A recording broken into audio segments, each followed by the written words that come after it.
everyone. Welcome back. I'm back again with an amazing panel. I have Paul, I have Odon, and I have JC. I think you all know them by now. And Odon and we were just having a fantastic discussion about upcoming episodes. We want to talk about the ending of your book about Mecca. Do you just want to fill the audience in? Because that'll be a really interesting topic to get back to. It's a very relevant topic. Okay. Let's spoil everything. So, as you know, I'm writing. I'm almost done. I'm writing a book on Mecca. You have already seen some of its material in our series about Mecca. The book is to be published in French next August, but there will be an English translation. And in the last part of the book, I built upon what we already established in our video series, which is that Mecca wasn't able to sustain anything more than an encampment of nomads, but it could not support a city or even a small city. And we also established that the holy city that is described in the Quran is Jerusalem. And the last part of my book is about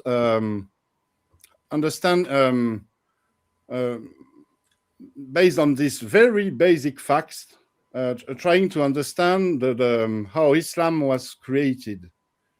And actually, it's quite easy if you look at it from the big picture perspective. Jerusalem was the city of the Quran. It was the city of the Islam of the origins. And we know that around 638, an alliance of Arabs and Jews took the city and they rebuilt the temple there. We have 10 or 12 independent testimonies and sources explaining that something was built on the Temple Mount by this alliance. So we can, from there, we can understand that early Islam was all about Jerusalem, rebuilding the temple and triggering the Messianic times. And we knew that the Messianic times did not happen. Something else happened. The Islam, I would call it the caliphal, or the caliphs Islam emerged instead of the Messianic times. And the whole swindle or the whole lie of Islam is exposed there. Early Islam was all about Jerusalem, but later Islam had almost nothing to do with Jerusalem. So everything was created. The simple facts we established about Mecca are proof enough for the invention of Islam. Right. You know, this is fantastic, this historical approach, because I believe very much in the historical method. I think that truth must be grounded in history, grounded in verifiable fact. Yesterday, at the moment, I'm doing 3 series. One is on the sources of the Quran. What are the sources of all the narratives, the stories, the myths in the Quran? And I've been doing now several episodes with Usama, going through the Jewish Targums, going through the Talmud, going through various myths and legends from the Zoroastrians, from Persia, from the Jews, from the Christians, from heretics, from Gnostics. And all of these somehow made their way into Islam, and all of these can be traced. And I've been going through that. Usama, who's obviously grew up in Egypt, who was taught Islam and so on, he's blown away by this because he wasn't aware of this. Now we're going through these sources. And we were talking yesterday about how the narrative changes. We were going through the Jewish sources in yesterday's episode, various of the Jewish sources that influenced Islam in terms of the narratives in Islam and as well as the practices. And then I'll go section by section through different religions and regions and so on. But we went through how the story changes, how they've modified the story. And for instance, the age of Khadija, Muslims take it for granted she was 40 years old. But if you actually go to the Islamic sources, there are scholars that have written on these things. And I quoted yesterday, I showed a source where they state that there's no way that a woman had 6 children with Muhammad in the 6th century, was 40 years old. And she said that, in fact, her age comes from the weakest of hadiths. And she was probably 25, maybe she was 35, maybe she was younger, maybe she was older. They give a whole variety of ages, as low as her 20s. Then also they speak of the story of, as one example, the story of Muhammad, who carries the luggage of a woman who's fleeing Mecca because she heard of a warlord called Muhammad who's coming. And they said, no, this story is from not only it's not even a weak tradition, it's a rejected tradition. It's even weaker than Da'if. But Muslims cling on to these, and yet these things, but it shows how they've invented stories, and these have made their way into Islam, and we can show copious examples. I showed several examples yesterday, and there were hundreds I could have drawn from. Yeah. After the book on Mecca, we have several projects here in France, and one is a book on the sources of the Quran. All these stories, the Jewish, the Gnostics, all the influences. And I would like to add my grain of salt with the exactly what you just mentioned, how the Islamic tradition invented stories, maybe based on a tiny speck of historical reality, but it expanded and it became fantasy, thanks to the vivid imagination of the traditionists. Yeah. May I add something? Go ahead. Odon, so the way that you told the story, and it would be great to have episodes with the conclusion of the book as well, with that material. Yeah. It sounded a little bit like in the 7th century, then a group of Arabs and Jews, they reconquered the city, they built the 3rd temple, and as a result of that, people started worshipping a guy who never really existed, who could actually be called an image, who denied the Christ. So I don't know, I think I've read that story somewhere. Yes, something like this, but it's a bit more complex. You see, you have to also to make do with a very, very an oddity within Islam. How come the Prophet Muhammad is not quoted? His name is never written on inscriptions up until the end of the 7th century. And even there, when we find Muhammad, for example, or Muḥammad on inscriptions or coins, we can be sure it's about the prophet, Right. because it can mean something else. And this is very, very odd. Let's give Paul a moment to add his thoughts. He's sitting there very quietly. No, it's very true what both of you say. One point, I don't want to misquote the gentleman, but Gabriel Said Reynolds has very politely, very delicately pointed out in 1 or 2 places that whenever the Islamic tradition needs a story or needs some facts, somebody always remembers something. There's always the guy there who says, "Oh, I know how old Khadijah was," or I know who this verse refers to." Wherever it's possible for a Quran verse to be explained by a story, somebody is always there with a story, even hundreds of years after the death of Muhammad. So people were there.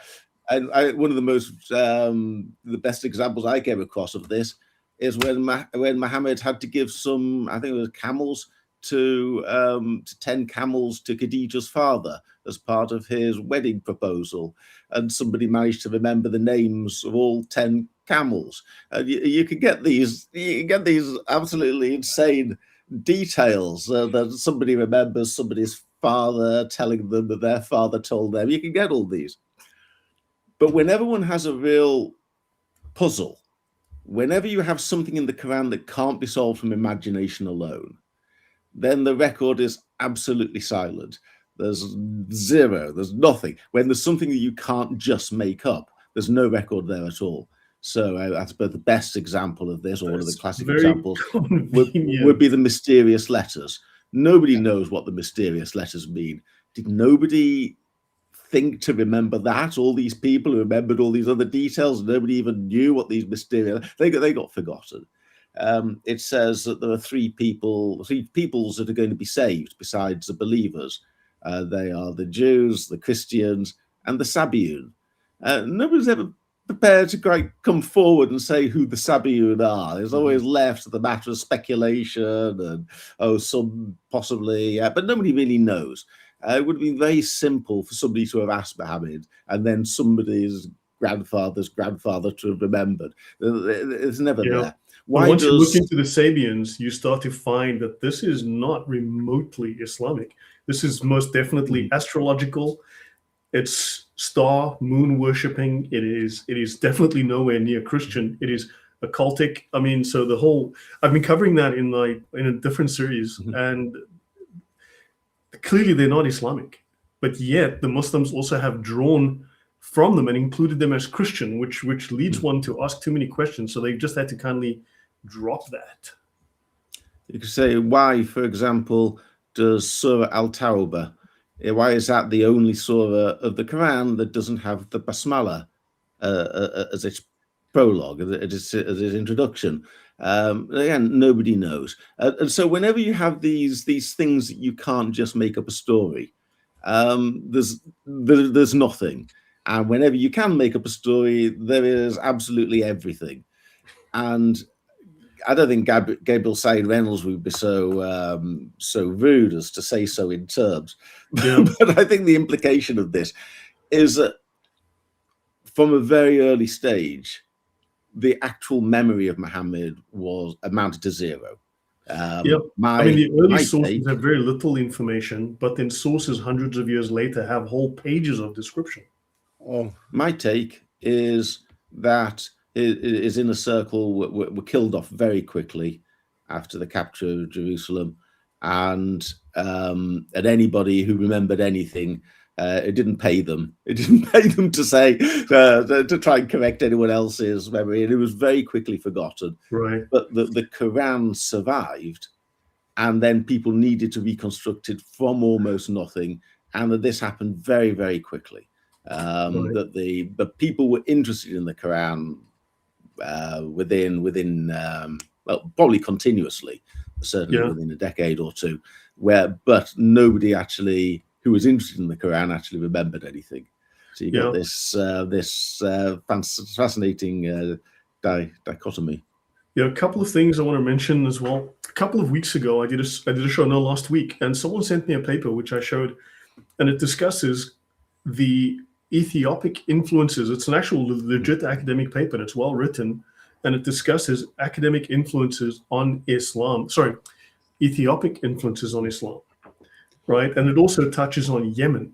Now, 5 years ago, when I started talking about this was bizarre. This was another, I was out in left field, and now it's starting to become a legitimate area of research.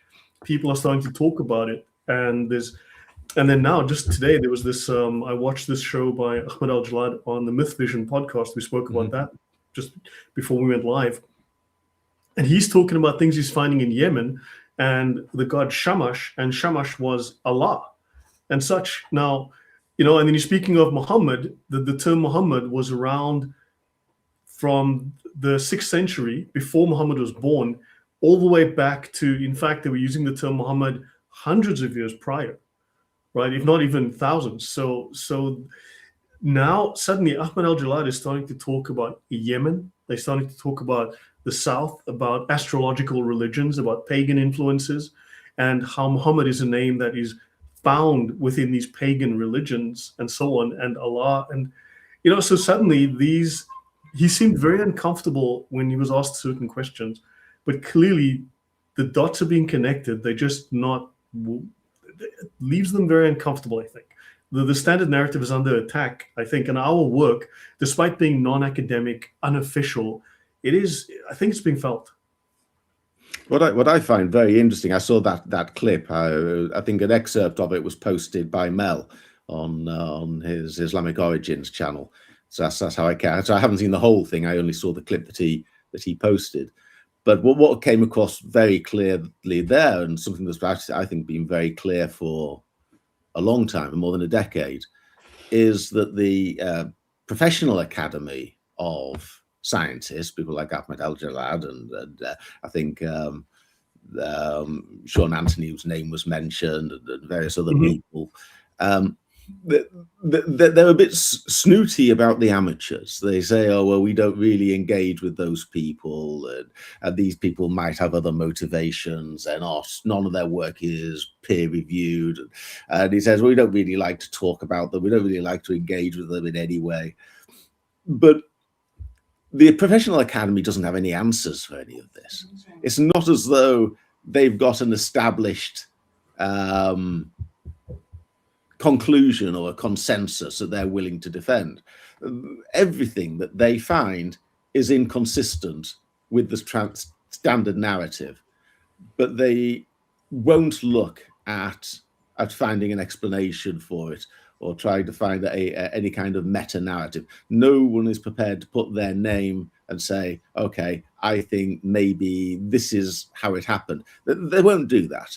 It's people like Mel and us around here, and a few other people who are prepared to go out and put ideas up, have them tested informally amongst ourselves, decide what works, what doesn't work, what sounds plausible, what somebody else could say, I've got a bit of evidence to support that. We're doing that work, but the professional academy simply, they see that what they're finding is inconsistent with the narrative, but they have no alternative to offer.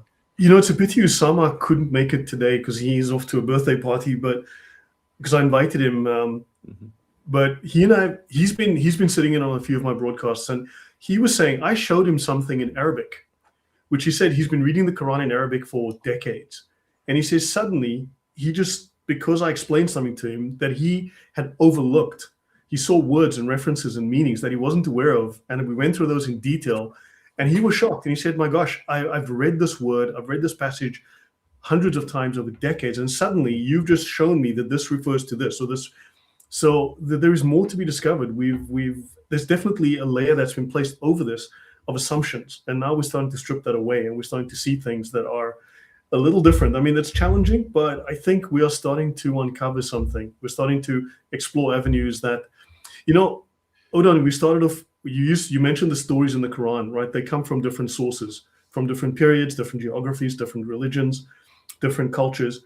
But I've been going through one of the earlier sources in English on that, and that was written in the 1890s.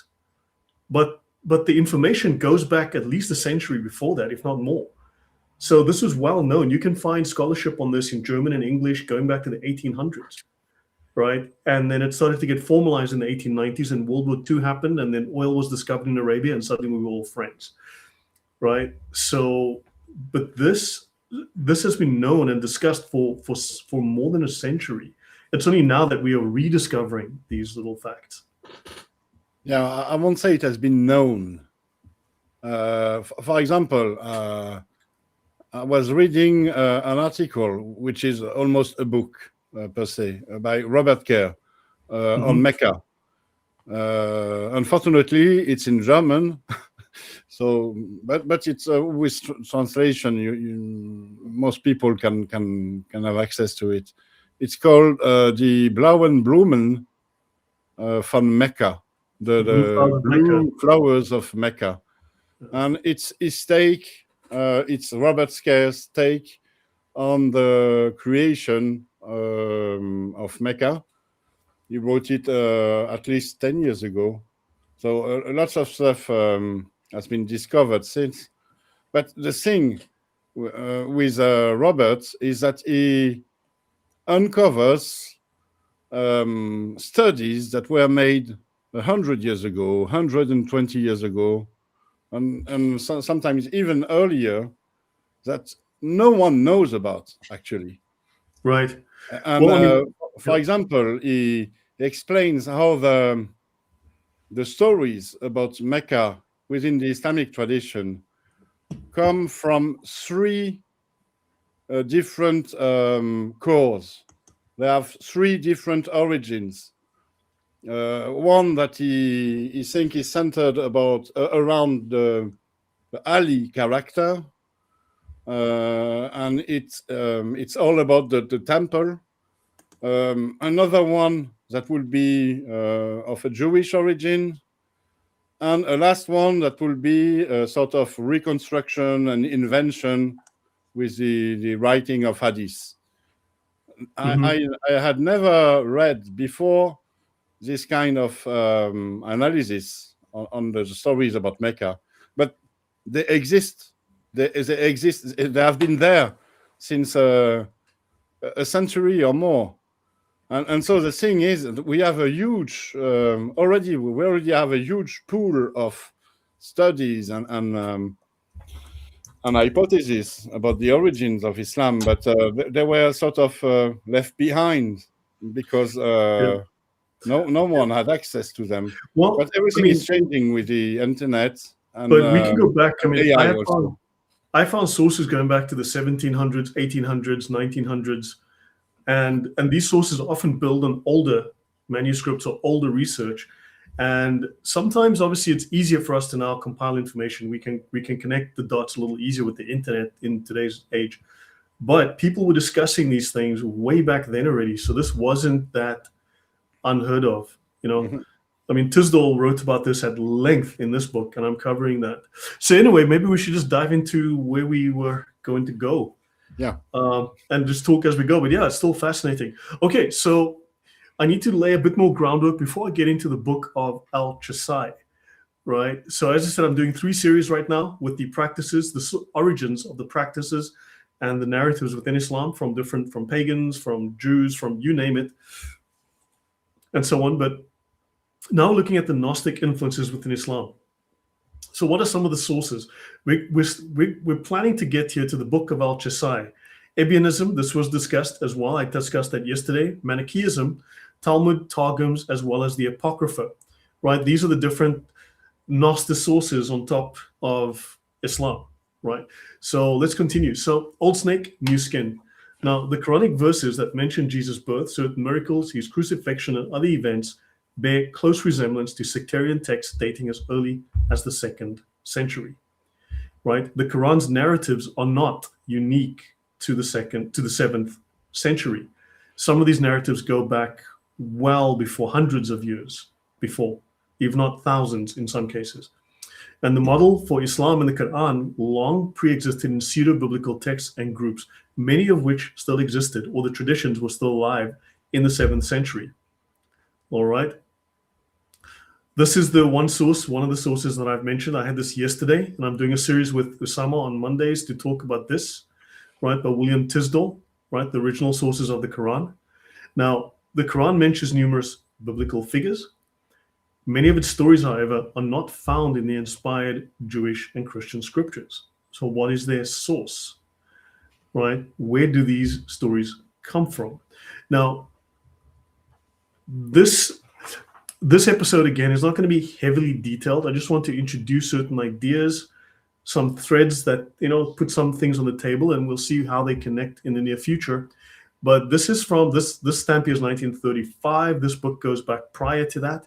Arabia, the Cradle of Islam, Studies in the Geography, People, and Politics of the Peninsula with an Account of Islam by Reverend S.M. Zwemer, right? Introduction by Reverend James Dennis.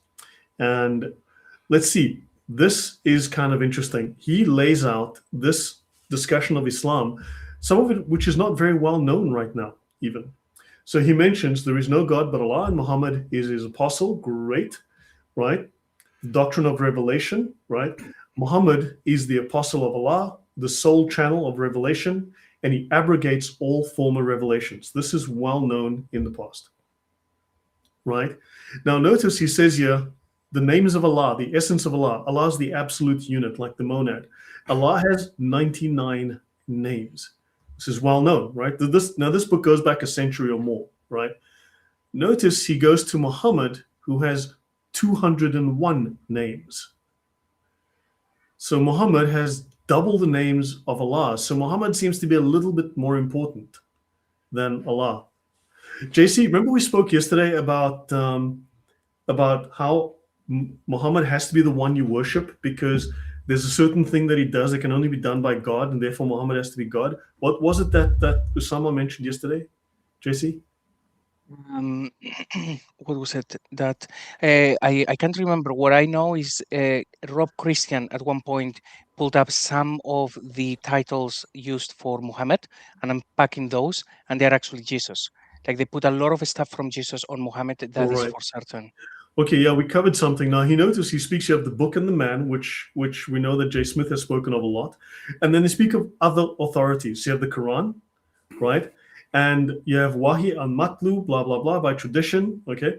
The book, the man.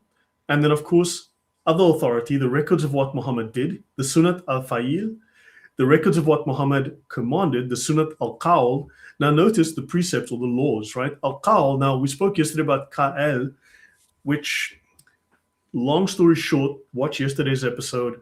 It comes Ka'el, not just the name of Superman's father, but it's also the name of a pagan deity. Okay, El being a way to refer to the most high God, right? The highest deity in the pantheon, and Ka'el being so a pagan deity. So these are the sunnat of the Ka'el, which is the pagan deity. If you want to link it directly back into the past. Obviously, you can have a name today that is the same as a name from a long time ago. It doesn't mean it carries the same loaded meaning, but it's just odd that that connection is there, right? But it says you have ijma and qiyas, and then of course you've also got, it says none of these things flourished until 3 centuries after Muhammad. All of this stuff, all of this detail comes 3 centuries later. He goes here to Bukhari, Muslim, Tirmidhi, Abu Dawood. So he's speaking of the hadiths. All of this stuff comes centuries later, right? But then this is what's interesting here. He speaks of Muslims believe that 104 books were given from heaven in the following order. Adam received 10 books. Seth was given 50 books. Enoch was given 30 books, and Abraham was given 10 books. All of these are lost, conveniently. Moses was given the Torah, David, the Zabur, or the Psalms, Jesus, the Injil. These are highly spoken of in the Quran, but are now corrupt and have been abrogated by the Quran. But of course, they don't have a copy of the uncorrupted versions or the Injil to give you. Your thoughts, guys? Oh. Do we have a source for the claim about the 104 books? Because it's one thing to say this, but who says that? Is that just some? This is in Samuel Reddit? Zwemer's book. He spent decades working as a missionary in that region. So this is long before. Now, from Usama, he was saying that he has seen how the narrative has changed as they deal with new polemics. They come up with new arguments. They develop new arguments and counters and such. But if you start to examine within the Islamic sources, more what are now fairly obscure, what they hide, you start to find references to Enoch and references to things that they probably don't want to talk about today. Yeah, there's some connections between the Quran and the Book of Enoch, but I'm thinking who said that Adam was given 10 books and Seth 50 books? Zwemer can't have. Yeah, he wrote it down, but he must have got this from somewhere, mustn't he? Yeah, he would have got it from some Islamic source. I mean, so he's just writing a book on what he's learned about this. What I could say is he puts some importance there because he puts it up at the top as though in his view this is very important. I have to be honest. I say I've never heard of that before, so I wonder really whether it's a mainstream belief of Islam or if it's just some random. Or they've just scrubbed it and they've just swept it under the carpet because it's inconvenient. People are very careless with their books to lose 90 books like that. Yeah, Lloyd, Paul, everyone. That I think the thing with this story about those 104 books, it's a very late, I think so, a very late attempt at a sort of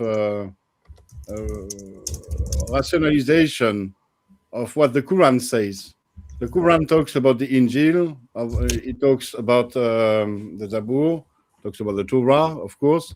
It talks about Abraham's folios, and so and also it talks about the Quran.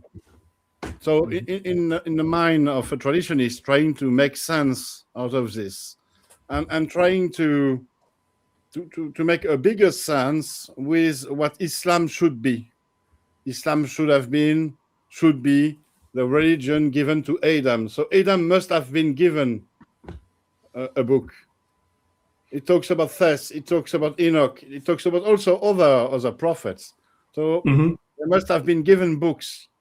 So in order to make sense out of this, they invent this idea of books having been given to these people, but there's nothing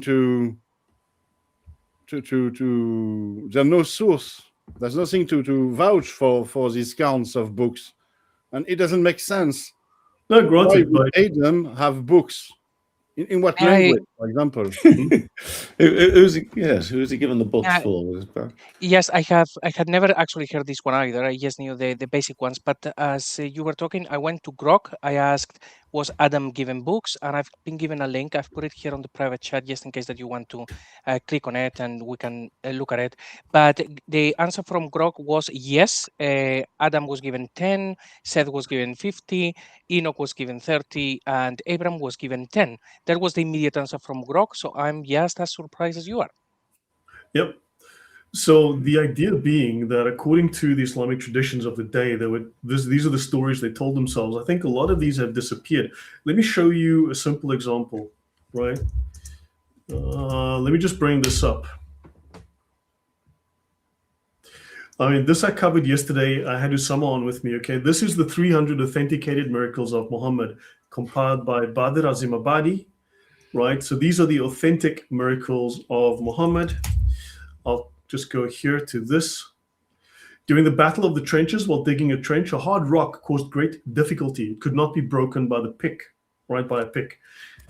So when the Holy Prophet, peace be upon him, was informed, he dropped into the trench and gave such a blow with the pick that 1/3 of the rock was hewed asunder. And he said, "Glory be to Allah, the keys of Syria have been given to me." With the second blow of the pick, the apostle hewed another 1/3 of the rock. In the third attempt, the remaining portion of the rock was broken to pieces. While digging a trench, whenever any parts, okay, so there was a hard rock that could not be broken, the Prophet would call for water and he would put a little of his saliva in it. Then he prayed as Allah willed him to pray. And then he sprinkled the water on the rock, which pulverized like a heap of sand. There are hundreds of these. Yeah, I can bring up other sources from genuine Islamic scholars talking about how many of these narrations are false, but these are stories they've spread. I think now they're just trying to forget these things because they're embarrassing. These were stories. I want to buy a copy of this book. It sounds. Can you get it on Amazon? I'll send you a PDF. No, I like to read. A good book. I want to have on my bookcase. It is. It sounds like it's quality. Stories. It sounds like it's quality. This one. Definitely. We just digest book club of the month, right? Yeah. JC.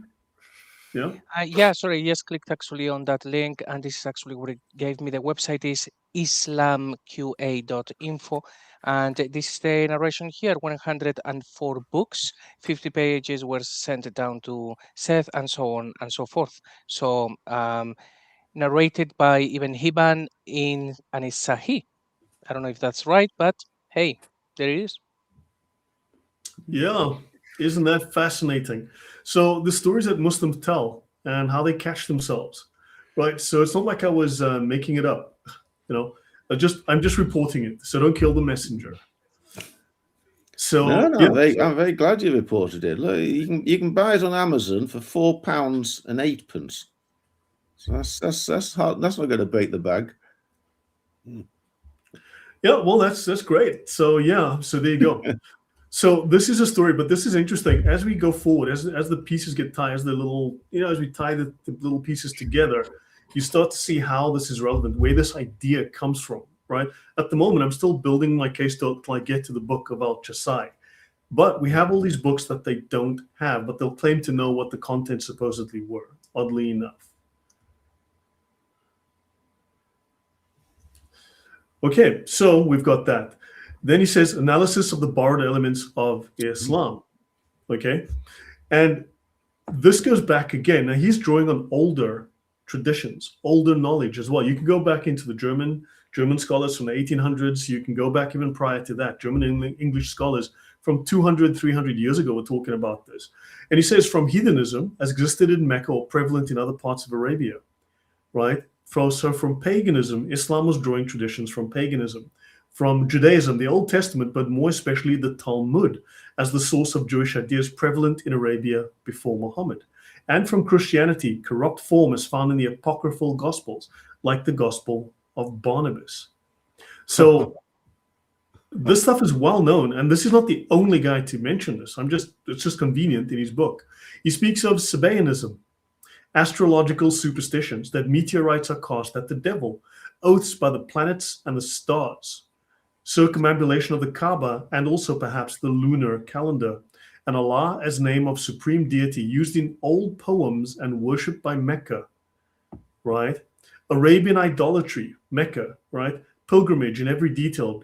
Now, the Sabaeans, much of the practices, in a different episode, but I have covered it here as well, something like 90% of the practices of modern Muslims were things that the Sabaeans practiced, but they were moon-worshipping occultic pagans.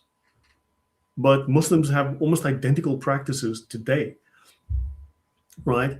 Polygamy, slavery, easy divorce, and social laws, ceremonial cleanliness, forbidden food, circumcision, cosmogony. There are different stores of the earth and the bridge over hell. So you have Zoroastrianism for the bridge over hell as one example. Paradise, its character, the Huris, these are the Parikas of Avesta, right? Then you've got the doctrine of the jinn and the various kinds and the exorcism of jinn taken from Zoroastrianism. So you've got Arabian idolatry, Sabaeanism, which is somewhat Gnostic. Buddhism, words that represent Jewish ideas and are not Arabic but Hebrew, Tabut, the Ark, the Torah, the Law, Eden, and so on. He speaks of Jahannam, right? The rabbi, and so on. He mentions a whole bunch of things. The Khan. Oh, hey, Emmanuel, how are you doing? When was this written? Hi. That's a good question. Let me find it. Hey, hi, Emmanuel. Let me just find when he wrote his book.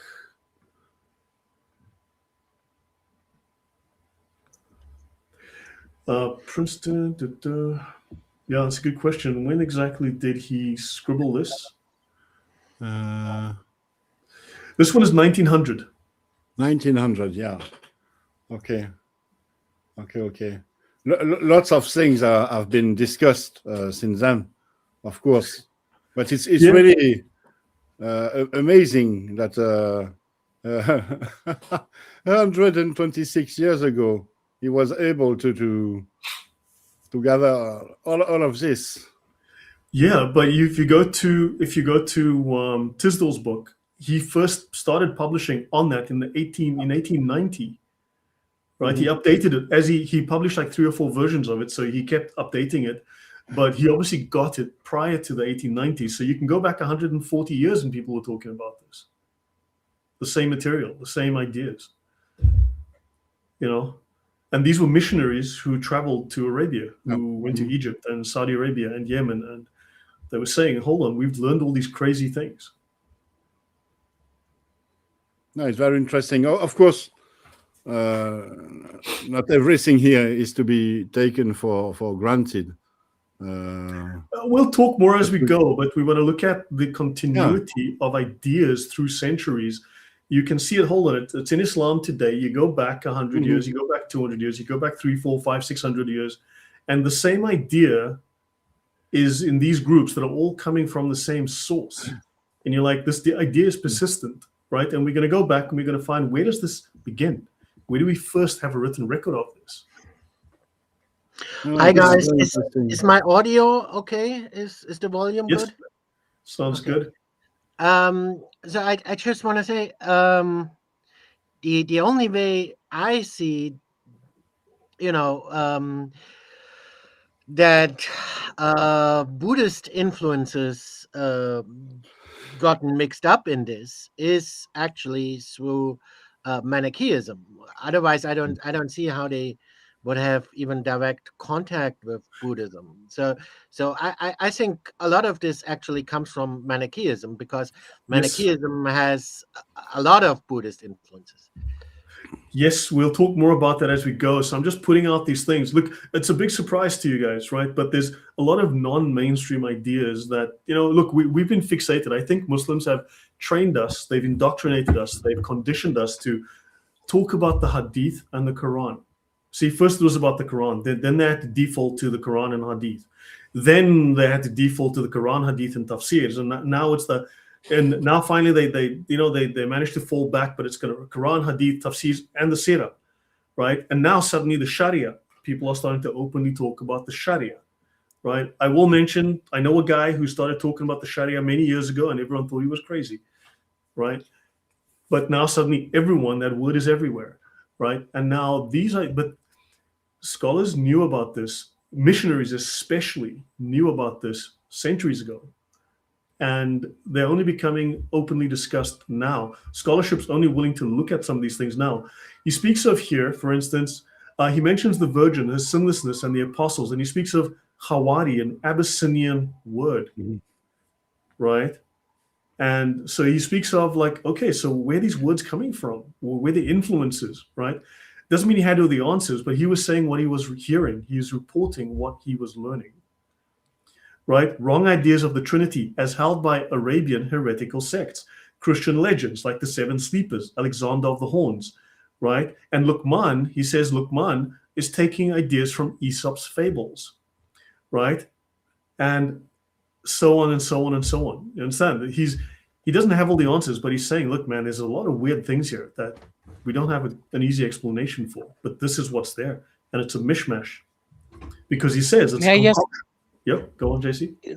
Right there where you are. It's actually saying Seven Sleepers. We know that one, Alexander of the Horns, and he's saying Luqman is also a Christian legend. I'm actually not aware of that one. I don't think it's a Christian legend, but Luqman is Aesop's fables. So there's stuff taken from Aesop's fables that they learned, right? So it's just that there's lots of interesting things here. Pharaoh, the calf, Moses, fables related to him are all Jewish tales. So they knew these were all narratives stolen from other sources. Any thoughts, guys, before I move on to the next page, to the next topic? I have a thing on Ramadan. There was a study I did a few years ago. When you look at the word Ramadan in the Wettstein 1913 manuscript, so a very old Quranic collection, you see that the word has been written and rewritten, and it's very, very odd. And if you try to look at the different layers of ink, but one will have to do it with special equipment, of course. I just did it with what I had. Right. You can understand that there was an original word which was Ramad, not Ramadan. Mm-hmm. And Ramad, it's not with the same letters. Ramad means ashes. Lent. Well, then he says here Lent. Ramadan to imitate Lent. A fasting period. Yeah, exactly. A fasting period that is referred to with ashes. It's the Christian Lent. Tradition of Lent. But he says it here, Ramadan to imitate Lent. Yeah. But it just put it as I think as an intuition. Yeah, it must be an imitation of Christianity. Yeah. But when you look at the manuscript and you see evidence for the changing of the word from ashes to Ramadan, is that something else? Catherine, yes, the Seven Sleepers story is from Christian origin. That is a Christian story or legend. Yeah, but think about it. These were dismissed, but now we're rediscovering a lot of old material. I mean, you said you're doing a book on the origin of the Islamic myths and narratives. Well, I mean, again, you can go to Tisdall's book, and he goes through dozens of them. And another point, Lloyd. I have a friend here in France who is the webmaster and the how do you say that, the artisan of a website, a new website called Al-Kalam, al-kalam.fr. It's in French. I can show it to you. Let me just share my screen. Une révolution? Yeah, that's a website. It's in French, but you can have it translated very, very easy. And there is a whole chapter on the sources of the Quran. And he has put together a huge amount of scholarship. Oh, everything is sources and references for everything. For example, for the story of Harut and Marut, but there are many other stories like this, and I think it will be the basis for a book to be published on the many sources of the Quran. That's incredible. Yeah, Islam is falling apart in real time, man. Yeah, exactly. But you see how the networking we are doing here, and the networking that everyone can do thanks to internet has completely changed the game. Now we have access to books from 1900, for example, and we can connect the dots, and we don't have to rely solely on scholars, academic scholars. We can count on the minds of tens of thousands of people that are working together to understand the problems and find solutions. Don't forget, these were missionaries who spoke Persian, who spoke Arabic, who lived there for sometimes decades. They traveled, they spoke to people. So they were doing polemics, they were doing apologetics. These people were traveling through that region. So you're getting it from first-hand witnesses. That's a very high quality of witness in this case. Yeah, and the Muslims that were encountering at the time, they didn't know about apologetics and so on. They had a sort of raw Islam, unfiltered Islam. Right, agreed. Yeah, he writes about that, how you would have these discussions. He talks about that in his book. It's actually quite interesting, but it's just that what he puts here together, I mean, we've forgotten a lot of this and now we're rediscovering it. Yeah, I'll just make one observation. It's also very fascinating. But the Quran doesn't necessarily it doesn't necessarily present itself, or it isn't composed as though it's trying to steal other people's stories. And that's I think a common misconception amongst revisionist scholars. Trying to correct them. It's trying to correct the record, essentially. Possibly, but I think that the Quran assumes that its audience is aware of these sources. So it's not as though it's just borrowing or passing stuff off as its own, that it wasn't there. To give a couple of examples, we're talking about the sleepers in the cave, and it mentions the coin that they have. It's a completely the fact that one of them had money is completely irrelevant in the Quran. It's a completely out of place statement, but the only reason it is there is because the audience knew what the significance of the coins were. I mean, if anyone out there doesn't know, it's in the Jacob of Saru version of the Seven Sleepers of Ephesus. One of them, they wake up, they're a bit peckish, and one of them goes into town to buy food, and they realize when he tries to spend the money that's in his pocket that it's whatever it is, sort of 200, 500 years out of date. It's got the picture of the Roman emperor, the Domitian, who was it, who was persecuting them, and he tries to pass it off, and they realize that the Roman Empire has now become Christian Byzantium, and the battle has been won. And so the emperor's face on the coin is a symbol of how humanities works will pass away, and faith in God will become justified over time. It's an allegory for the last day and the resurrection. And I think the Quran mentions that one of the sleepers has money because it wants its audience to know this. Similarly, you were mentioning about Ramadan, and in the verse of the Quran that talks about this, I think it's Surah Al-Baqarah. Is it 183? I had it a moment ago.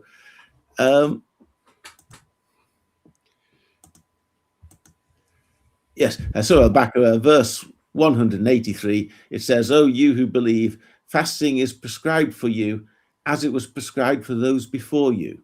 So I think it's not. There's an acknowledgement there that there was a Lent, that there was a Day of Atonement, that this wasn't entirely new. Tisdall speaks of that, the Jewish feast and festival of atonement, the ritual of atonement was borrowed into Islam, and he speaks of, so Tisdall speaks of it as well. Back in the 1890s, he was talking about it, as a borrowing, as an acknowledgement of Jewish practice. It's not just stories. I guess my point is, when we look at these sources, which is fascinating, as one of the most fruitful areas of Quran studies is to find out where they came from, and then ask yourself how it ended up being used. When we do this, we're uncovering the true intended meaning of the Quran. We're not trying to show Muhammad as a fraud and a charlatan. I'm not. I'm trying to find out what the actual intended meaning of the Quran was. And I see little evidence here that the author is trying to hide any of his source material. He is using it in his own way, and I want to find out what he was doing there. Right, Emmanuel, you wanted to say something? Yeah, I'm assuming we, at least everyone who's here, is presumably in agreement that when Islam started out, it was not yet Islam, if that makes any sense. Muslims always tell me, "Oh, you Christians, you didn't know that you were Christians. You didn't have a religion like right away. But we Muslims, we right away, we had our book, we had our religion, we had everything was ready made. But it wasn't like that. It was a process, and it wasn't just like with other religions. Originally, it was not not yet seen as an independent religion of its own, and we're seeing a lot of the influences where it came from. Who was in charge of it changed, where it was changed, what it was called changed. So we can see this. It wasn't settled. Yeah. Yes, and a huge influence, as we also all agree, is of course the various. It's not just one. In my humble opinion, it's mainly the Manichaeans, but of course, it's not just the Manichaeans. It comes from a lot of. There were a lot of sects and a lot of heretical Gnostic Christian sects akin to the Manichaeans. So it's not just the Manichaeans, it's similar sects as well. And they all had a huge influence on what later became Islam. That's why you have the emphasis on fasting. That was very important for these Christian Gnostic sects as well. I think especially in Manichaeism as well, that was very important. And also the washing you do before you perform the prayers, that was also very important. That's why they were originally called in Arabic or whatever it was, those who wash themselves. And then you have all these influences from Christianity that are not based on the Bible, but on Gnostic texts and on just plain legends. Yeah, that's a mishmash. And may I add something? Yes, weaving a couple of things together.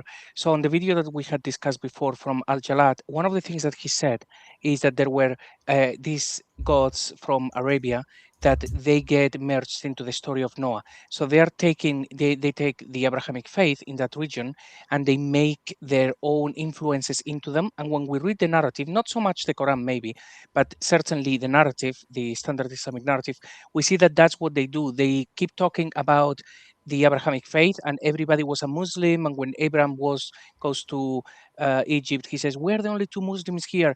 They make everything. They just rewrite all of these stories to make it about themselves, and we see that, which Al-Jalad has confirmed very clearly in the narrative. So why would they do that only about a number of pagan goddesses? They did it with everything that was around. If they had a tradition, they tried to convert that tradition into now That's what Abrahamic. Gnostics do. That's a Gnostic practice.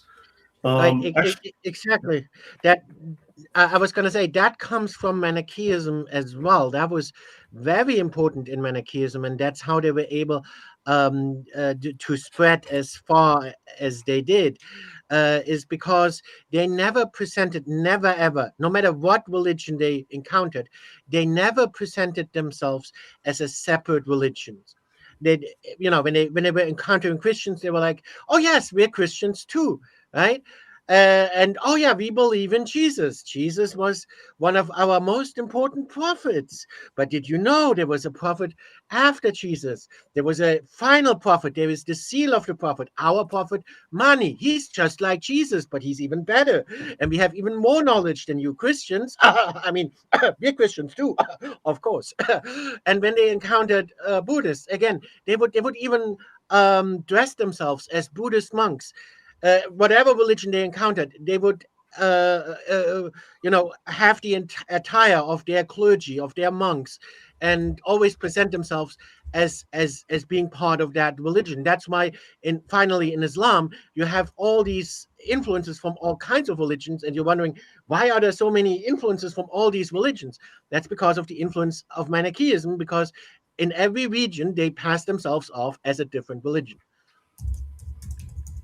Right. Actually, let me do two things. One, I want to show something here. This is T.W. Arnold. I had a quote from him last week. He says, "Islam was born in the desert with Arab Sabaeanism for its mother, Judaism for its father, and its foster nurse was Eastern Christianity." That's T.W. Arnold. He was also a missionary, I believe, in that region. And then Zvema, we've just quoted him now. We've just shown his book. "Islam is not an invention, but a concoction. There is nothing novel about it except the genius of Muhammad in mixing old ingredients in a new medicine for human ills and forcing it down by means of the sword." Okay. Now, I want to show something else.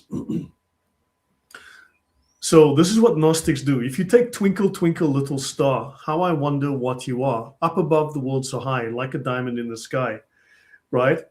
So Gnostics will take any narrative, and they'll go, "Twinkle, twinkle, little star" is an allegorical representation of the journey of the soul in search of enlightenment and liberation from the material world. It looks for enlightenment from above. The star is the divine spark within every individual, symbolizing the divine. That's exactly what they do. Let me give you another example. Okay, let me find here.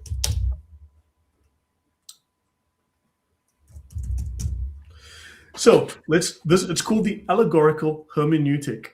So Gnosticism, I should call it, depends on allegorical hermeneutic, right? So for instance, let's take Mary had a little lamb and how they use existing narratives and twist it. Okay, so they take a myth, right? Mary had a little lamb. That's an English language nursery rhyme, 19th century American origin, first published by American Sarah Josepha Hale in 1830. Mary had a little lamb. Its fleece was white as snow. And everywhere that Mary went, the lamb was sure to go. He followed her to school one day.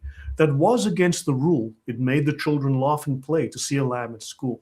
Now the Gnostic comes along, and Gnostics reinterpret. They have a fantastic method of interpretation. Okay? See, the true Gnostic is above the rules and laws of the material world. So you think that this, you know what? You imagine that this famous poem is about a little girl whose pet lamb followed her to school, but you're wrong. You see, if you were inducted into the mysteries, you would see that Mary is a teacher of the Gnosis. Her lamb is her student, and the fleece is the garment of bad thinking that was washed clean white because the student came to understand the deep truth, the Gnostic mysteries.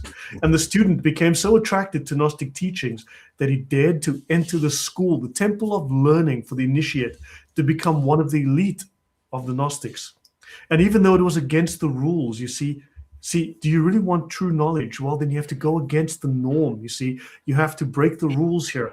And it's against the rules, it's against the norms. But those inducted into our nonsense realize that the true Gnostic is above the laws of the material world. You see, this is how they take the story, they adapt it. And Muslims do the same.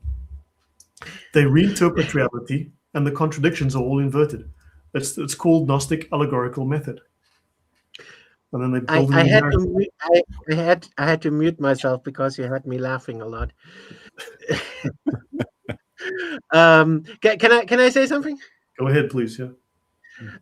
Yeah. See, that's how they are always able to pass themselves off as whatever religion you already believe in. That's why it's so attractive to people, because they never come across as outsiders. They always come across as fellow believers, of whatever you believe, and then you let your guard down, and that's why that you illustrated that quite well. The approach they're using, right, through that weird Gnostic lens where words don't mean what they mean on the surface, and I see the same with Muslims. When you probably have the same feeling. When you argue with Muslims about what the Quran says, and you look up what it says in Arabic, and you say, oh yeah, this word means this, and this word, yeah, it definitely means this, and you show them the translation, and yes, look, this is accurate translation. But they're always, no, that's not what it means. No. Mm-hmm. When the Quran says this, it actually means that. It doesn't mean what it says on the surface. Astrology says it's allegorical. Yeah. That's good. See, you have to interpret it in a certain way, and we have all these texts that interpret it in a certain way, just like Gnostics would. They would. So Gnostics is the same. They tell you, oh yeah, we believe in the Bible or whatever book you believe in, but then they have all these texts that interpret the Bible in a completely different way than what it says on the surface. Yeah, everyone, welcome to the online Leering Center. We did so fantastic. Yeah. So you see that they simply take an idea, create some doubt, and they create a whole fanciful description, and boom, there you go. And they master. And they got that's true. It's very clever the way you presented it, Lloyd. Worth bearing in mind that this comes after the Quran. So, for example, the Umayyads, they knew that it was all about Jerusalem, and we know they knew because they built all these monuments up on the Temple Mount. They built the Dome of the Rock, the Dome of the Chain, various other things up there.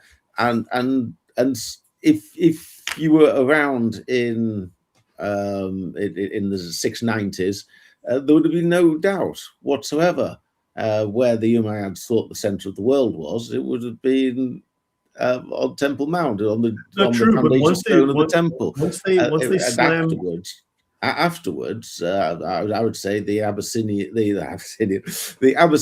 revolution and the power shifts over to Baghdad, and that is when the nonsense really becomes acceptable, and so we're not. For me, I'm interested in knowing what the Quran says, but all this nonsense comes later. It's but once they run into the hard edge of reality, where history undermines them, then they've got to do all of this fancy storytelling. That's when you get the night journey up to the heavens and this and that. Reality is the thing you run into when your belief is wrong. Yep. Yeah. JC, you were going to say? No, I was not going to say anything, but I was actually thinking the chat seems to actually be having a good time today. This is actually proving to be a very, very fun show. It should have been called comedy as well. Well, yeah, it's just that, look, I mean, I'm obviously somewhat out on a limb here. I actually wrote this about 5 years ago. Okay, this set of slides is not new. I wrote these slides 5, maybe 6 years ago. I presented them once on a very small channel, a different channel that's no longer even active, because I wasn't sure enough about it to actually do it on my channel. Right, so I presented it, and now but the more that I've come to learn, the more I realize, but yeah, this is spot on. There's some value here. Okay, let's just continue. So Muhammad, the counterfeit Jesus. So Muhammad here in this image of Muhammad, which is not haram, drawing Momo here, looking like a Chinaman, which is very weird. Okay, Momo the Chinaman. But notice though, this could also be something like Azerbaijan or something of that type.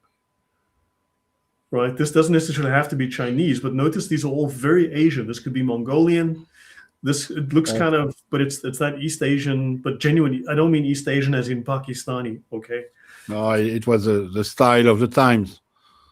Yeah, but that's what I want to say is not only does he look Asian in this painting, but the style of the painting itself is well, very much Chinese, actually. This is Chinese painting style.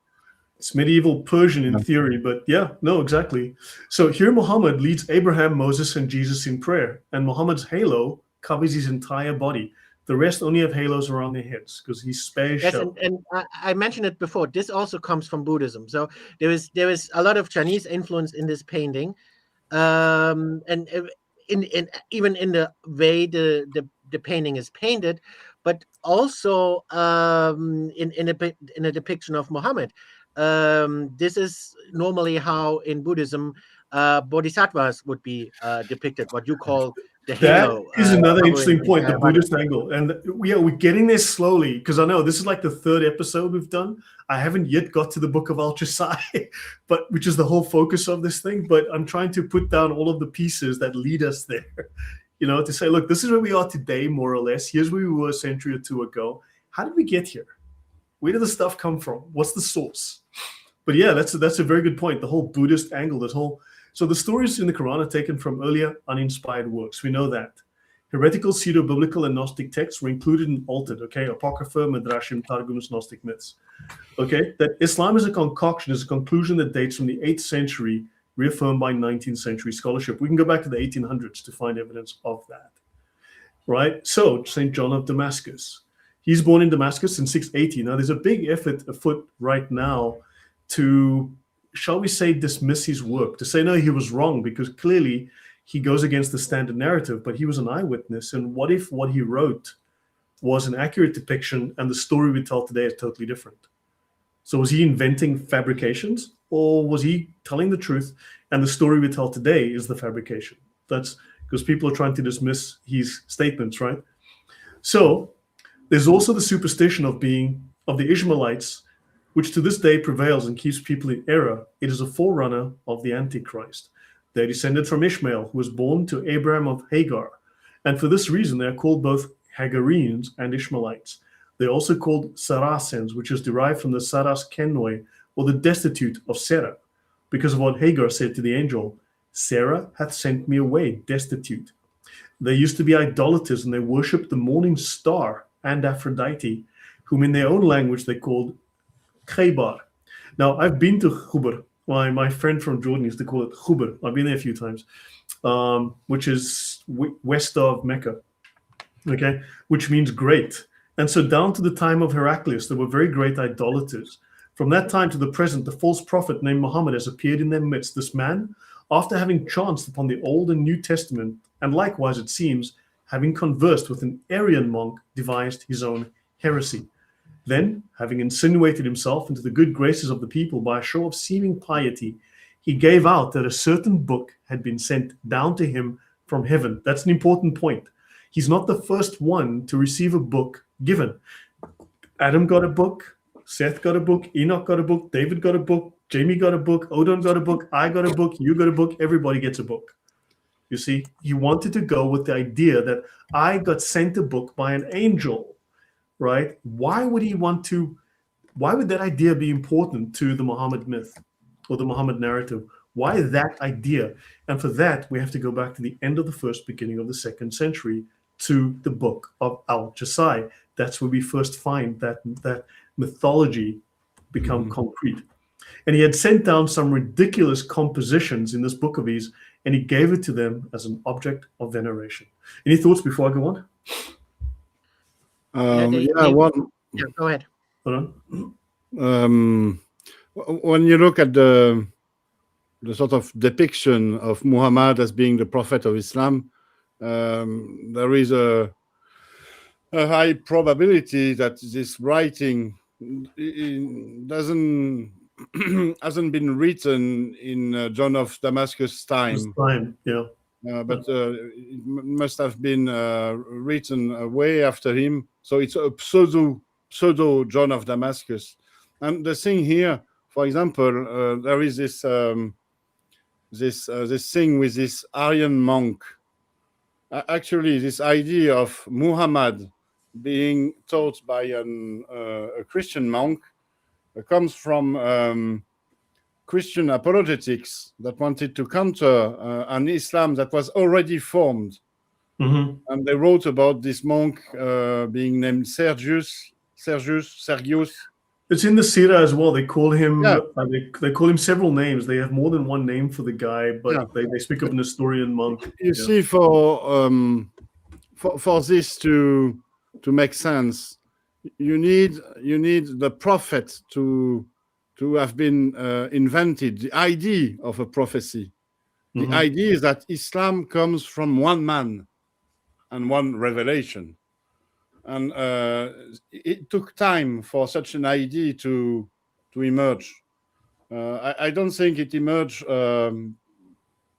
before the Abbasids. Maybe a little bit before the Abbasids, but mostly it has been developed by the Abbasids. And the reason for this is that the Umayyads, they did not need the prophet to exist in order for their power to be divine.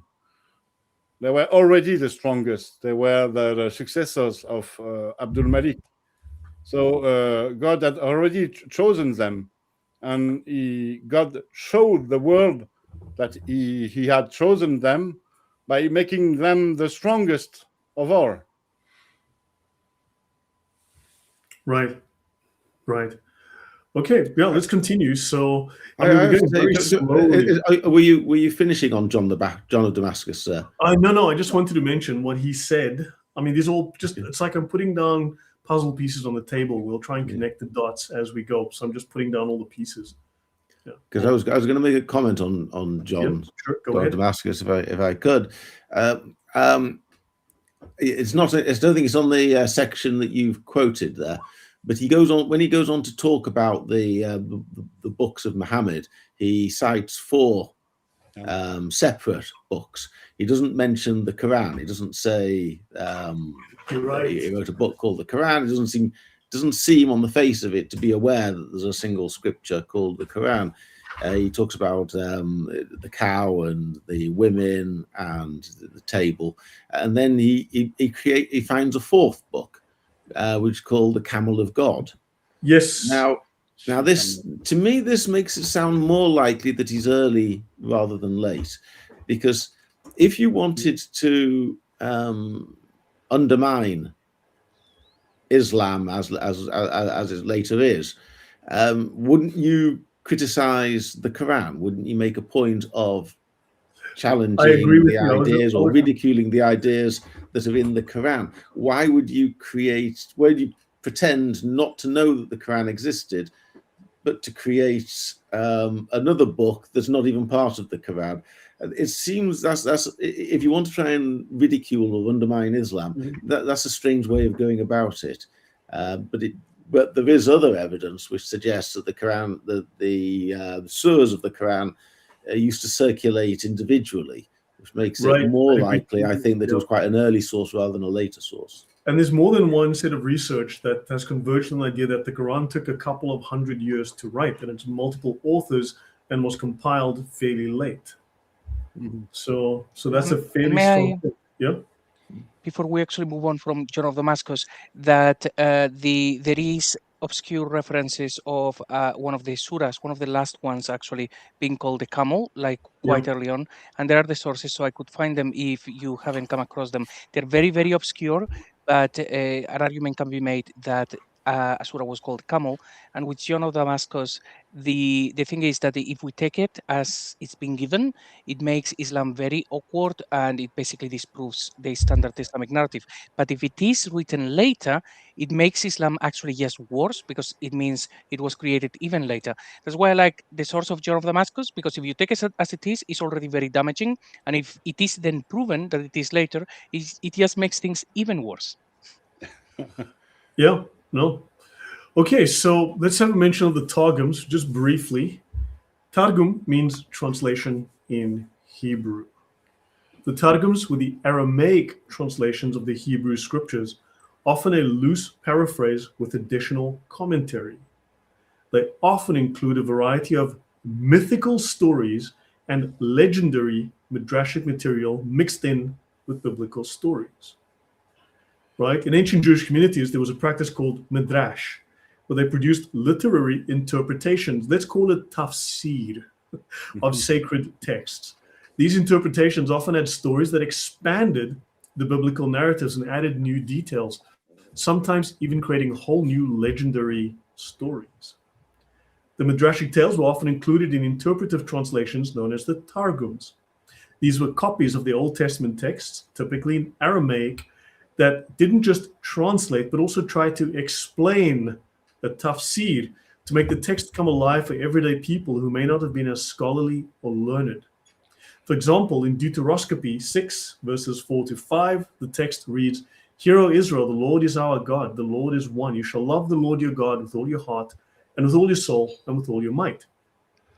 The Jerusalem Targums expanded this into, "When the end had come to our father Jacob, that he should be taken up from the world, he called the 12 tribes, his sons, and gathered them round his couch. Then Jacob, our father, rose up and said to them, do you worship any idol that Terah, the father of Abraham, worshipped? Do you worship any idol that Laban, the brother of his mother, worshipped? Or worship you the God of Jacob?" The 12 tribes answered together with fullness of heart and said, "Hear now, Israel our father.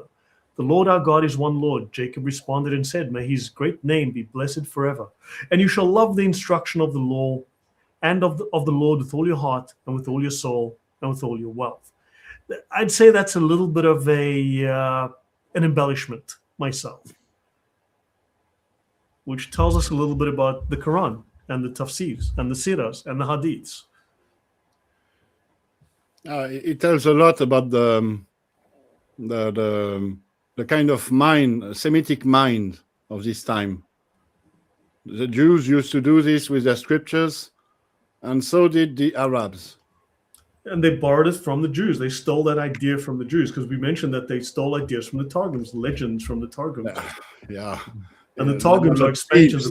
It's not like they stole. You do not steal an idea. You are influenced by an idea. Sure, fair enough. It's evidence of a sort of cohabitation between Arabs and Jews.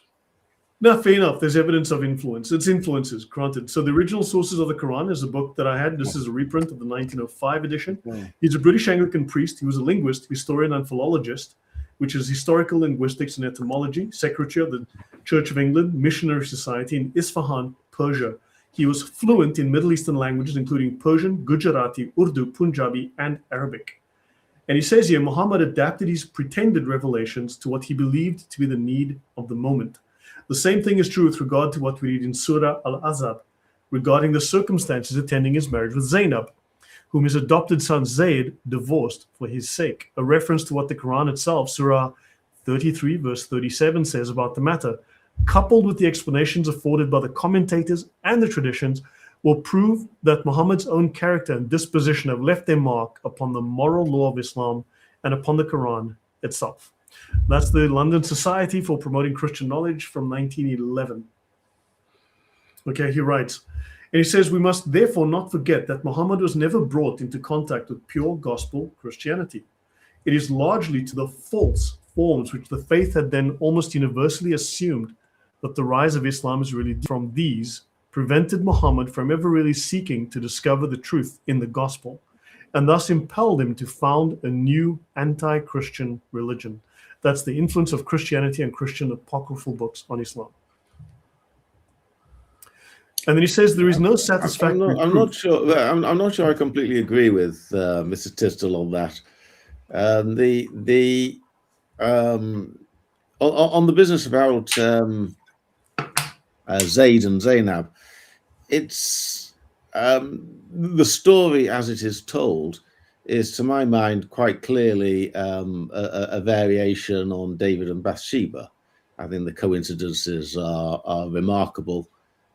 Particularly, well, you got the whole of the story, not one element of it. The whole thing is very clear. You got Zayd then going off and dying in battle in a place called Death, and the whole thing sounds very contrived, and it's an attempt to explain the act. So I don't think you can talk about Muhammad's moral character because the story simply isn't true. You can talk about, as for example, David Woods would. Remember, you can talk about the Muhammad that Muslims believe in. You can talk about that fictitious Muhammad's moral character. Look, remember, he's not at this. We're not at the stage in history where people are going, Muhammad never existed. We're not at that point in history, so we've got to see it from his perspective as well. But he's saying this character, clearly there's a moral flaw here. There's a moral failing. Yeah. You all know about. I don't think that Muhammad didn't exist. I totally agree that Muhammad existed, but I'm saying that the stories the fill, the Hadith and the Sirah, not one of them is to be trusted, and you can't. So I think Tisdall was incorrect when he says, "Oh, this shows that Muhammad was a terrible person," because he's basing that upon a story that we can now. Yeah, but if Muhammad, if you shag, look, according to the Islamic tradition, this man shagged his son's wife. I'd say that's pretty bad, fictional or not. It's a bad example, Yes, according to the tradition. Yep. According to the tradition, yeah. You know about the other David Powers. He wrote a book, Muhammad is not the father of any of your men, and many articles. Yeah. He's a fully fledged scholar, and he explained that all this story about Muhammad marrying his daughter-in-law, it doesn't have anything to do with the historical Muhammad, but it has all to do with the legitimacy quarrels within Arab factions way after Muhammad. Some were like the Alids. They had a claim to power because they claimed to be descendants of Muhammad, and some had no such claim. And he thinks that the Quran, this proposition, this story about Muhammad was introduced in the Quran in order to for those who, in order to legitimize those who were writing the Quran, legitimize their claim to power. No, look, it goes even a little bit more radical even than that. Yeah. It's much more. He takes about the 6 verses that begin Muhammad was not the father. It's a little bit off the topic. It's not really this particular discussion is not really relevant to where I'm going with this. Another time we'll go into that. Yeah. So Tisdall says there is no satisfactory proof that an Arabic version of the New Testament existed in Muhammad's time. In the Orthodox Church, the gospel was neglected in favor. He doesn't mean the Orthodox Church from the Byzantine geography. It's just in standard Christianity, was neglected in favor of the legends of saints, which appealed to the popular taste for the marvelous. Arabia was a refuge for heretics of different sects expelled from the Roman Empire. I've discussed this in previous episodes. It's worth getting back to. I've got a lot of material on that's well worth, because they kicked out a lot of the heretics from Rome, from Italy, and they ended up in especially concentrated in a handful of places. And Arabia was one of those places.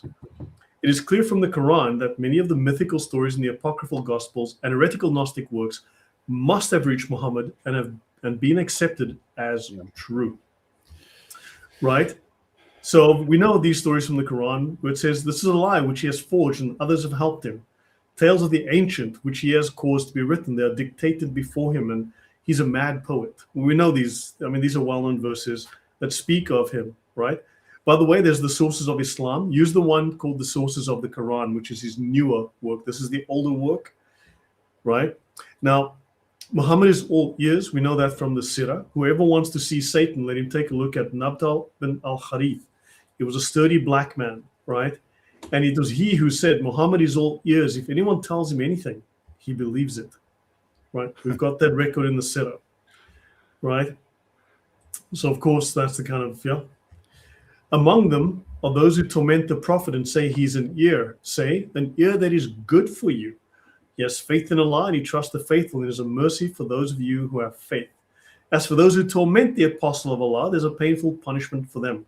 So this seems to be a problem for Islam, right? An ear, say all ear, right? So this seems to be a problem in Quran 961. They don't like this, okay?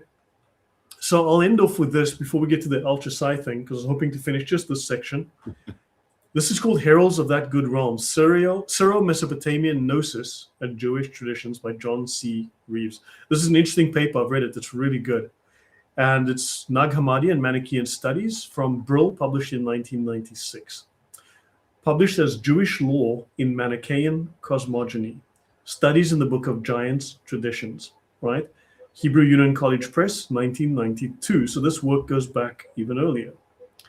Through the careful analysis of various pseudepigraphal traditions used and transformed by the Manichaeans, Reeves shows the deep impact of Jewish literary traditions far beyond the boundaries of rabbinic Judaism and of patristic Christianity. Such an approach is not novel. In his Histoire critique de Manichée et de Manichéisme from Amsterdam, 1734, the Huguenot scholar Isaac de Beausobre, the true founder of Manichaean studies, had already recognized the importance of Jewish apocryphal literature in the immediate background of Manichaeism.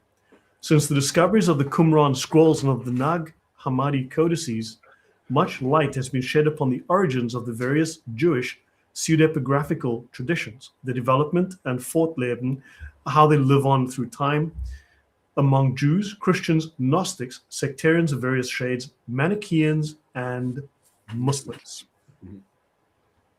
Okay, so we bear this in mind. This is the last. I've got 5 pages on this, and I'll cover that and we'll finish. Enclave cultures. The works from the days of the Second Temple put under the name of Enoch. This is why it's odd that Muslims revere Enoch, because the only other quote-unquote Christian group that revere Enoch or consider him really important are, of course, the Gnostics, the occult Gnostics, but also the Ethiopians, who include the Book of Enoch as part of their scriptural tradition, right? So it's very odd. I mean, they speak of the Hijrah to Ethiopia, and we know that lots of Ethiopian words found their way into Islam as religious words. And those attributed to Adam and Eve in particular, as well as later similar texts, have been much studied and well analyzed. The trajectories followed by these pseudepigraphical traditions are deeply interesting for the historian of religion, since they reflect the multiple transformations of these traditions. They've altered many times, and the dialectics of religious themes, which know not the clear-cut boundaries drawn by rising orthodoxies in the first Christian centuries. So there was a mixing of these ideas, and the stories adapted and changed and changed. It turns out that various heterodoxies or heresies, radical movements that sought to retain enclave cultures, survived and sometimes flourished on the margins of churches growing under broader light. And these were the best carriers for the Jewish traditions. Now, earlier we mentioned, actually, hold on, let me just bring up this. So this is going to be important. This is something worth discussing. I spoke to you about this once. Hold on. Arabia Heresium Ferax, Arabia, the bearer of heresies. Schismatic Christianity's potential influence on Muhammad and the Quran. So this overlaps on this, because when these heresies were kicked out of Rome, they ended up, many of them, to a large degree, ended up in Arabia, especially Najran, and they were very much influential within Arabia. Okay, so now, to a large extent, these processes through which the traditions emerged were cherished and developed in sectarian movements inside and outside of Judaism, but they still remain in the dark. Yet one thing is certain: these traditions reflect a strong interest in myth. Now, if you look at Gnosticism, it's heavily invested in myth, and if you look at the Quran, it is very much retelling myths, right? And poorly retelling biblical stories, but it makes them very mythical. Hence, it is precisely such religious trends which are closest to mythical thought patterns and which we generically call Gnosticism, which will show the greatest interest in these traditions. Now, I've covered before how Islam explicitly claims to be a Gnostic religion. Both Rabbinic Judaism and patristic Christianity will make visible efforts to distance themselves from such mythical thought patterns. In doing so, mainstream Jews and Christians will try their best to ignore or even forget much of their apocryphal literature, which will often owe its survival to underground channels. I'll pause here before I go to the last 2 pages. Any comments from anyone before I go on? Because after this, we get into Elchasai, but I just want to finish off on this. Any thoughts? Nope. I'll go on then. So, Reeves' work is a comparative analysis of various pseudepigraphic citations in the Cologne Mani Codex, that extremely important document discovered a generation ago in Egypt, which offers a Manichaean biography of the Prophet of Light. More precisely, these citations come from a part of the text attributed to Bareus, a Manichaean teacher of the second generation. And the heart of the work, chapters 3 to 7, deals with quotations from previously unknown books attributed to Adam and Seth. See, Adam got 10 books, Seth got 40 books, see? So Enoch, Shem, and Enoch, and they have Enosh and Enoch. They reflect Dr. Reeves' vast linguistic knowledge and draw together many texts and traditions from various contexts. Let us note here that Reeves does not use the word syncretism, he prefers symbiosis, a concept which he borrows from the great scholar of the Cairo Geniza, S.D. Goitain. Okay, now this strikes me as a mistaken use of the term, because symbiosis refers to people from different religious or ethnic communities sharing much of the same culture. There is no reason to believe that what is obtained in the late antique Near East, except of course if one deals with magic, right, has been, okay. He continues, the container, oh, by the way, so Islamic magic is something that very few people speak about, few people touch on, but there's a strong occult aspect in Islam. So this is not, so scholars have tried to call it a symbiosis, but it's not. It's a syncretism. It's a mixing of things that often are not compatible. So therefore it has to make up fancy stories to try to blend incompatibles. And the container of citations by Bareus, the teacher, bears witness to the apostolic credibility of Mani. He is seen as the last in a series of prophets and envoys of the good God, since the Urgeschichte and throughout history, since time immemorial, Urgeschichte from the ancient history. Mani is also seen elsewhere in the Manichaean traditions as offering the final and total revelation.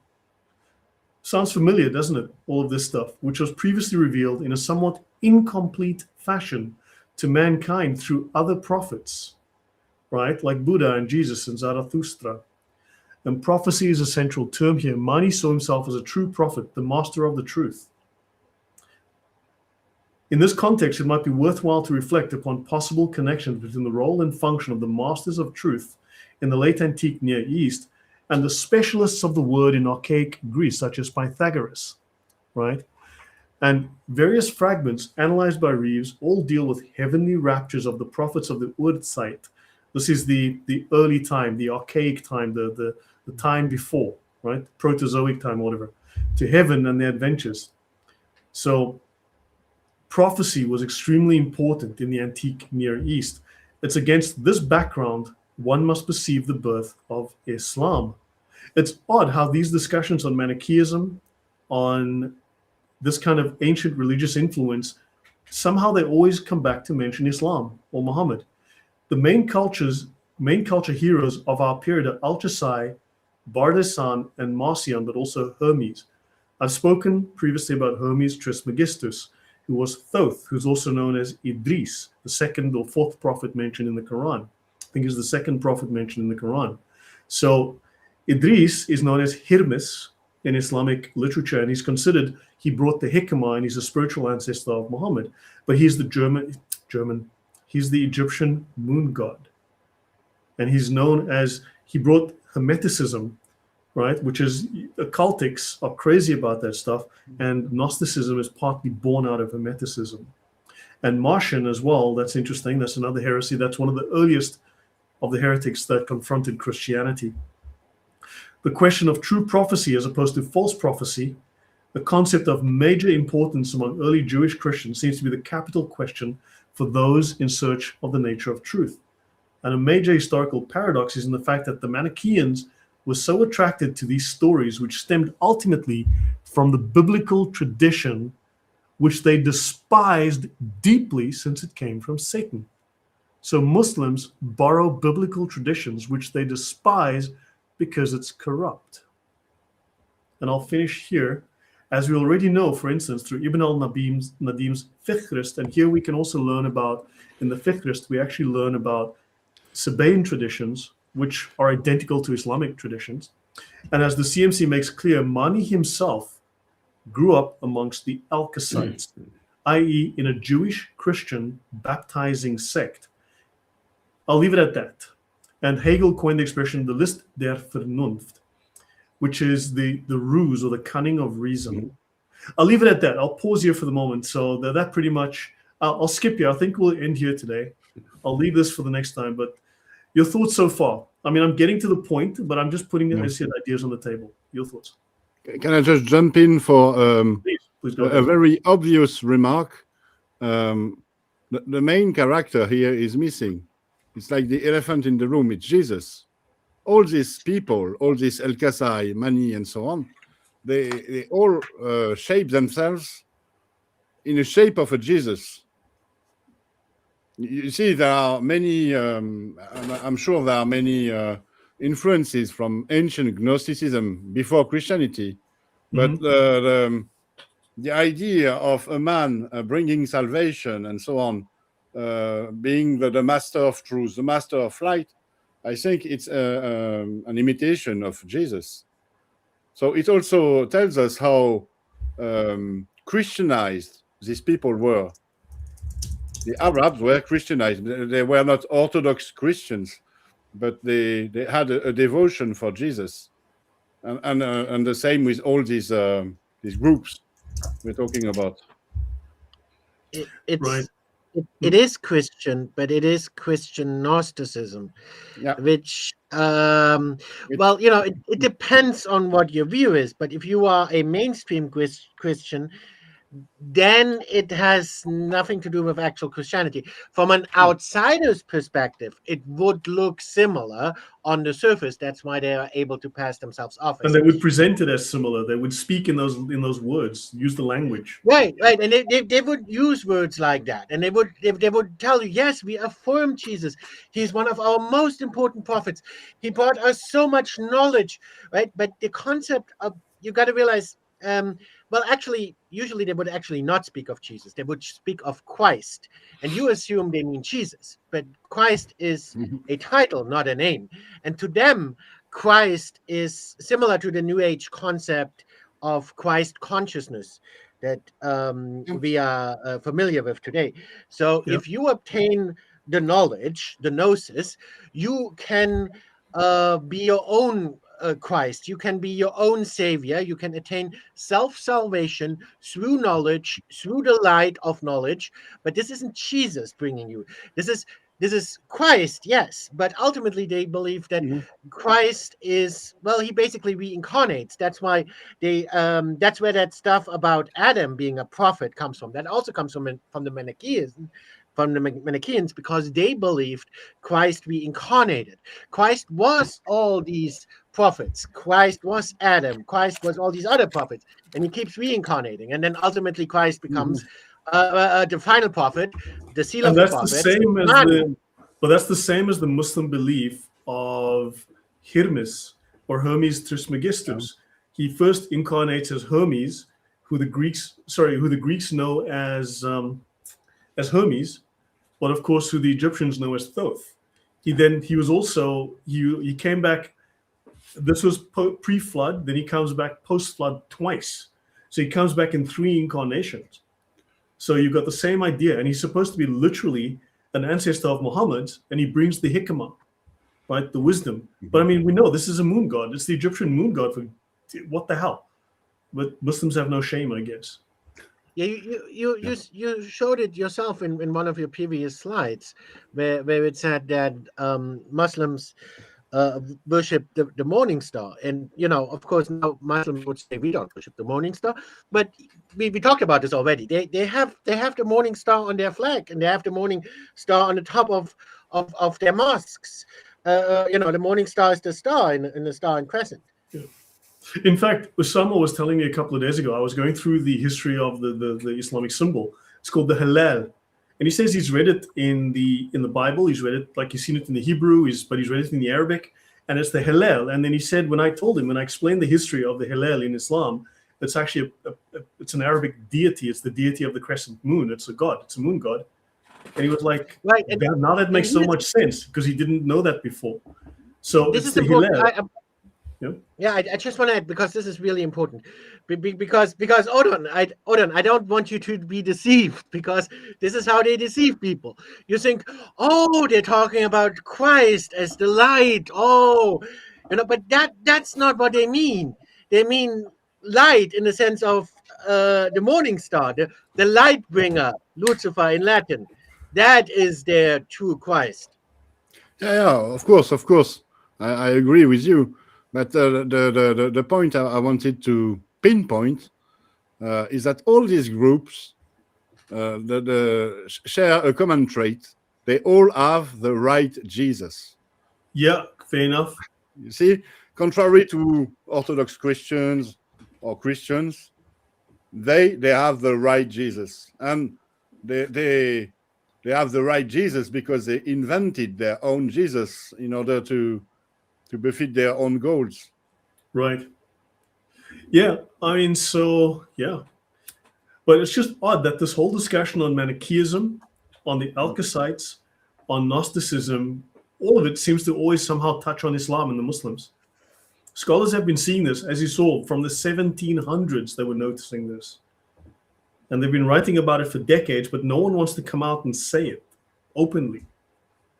Except here. Any thoughts, Paul? You're nodding your head? Yes, absolutely right.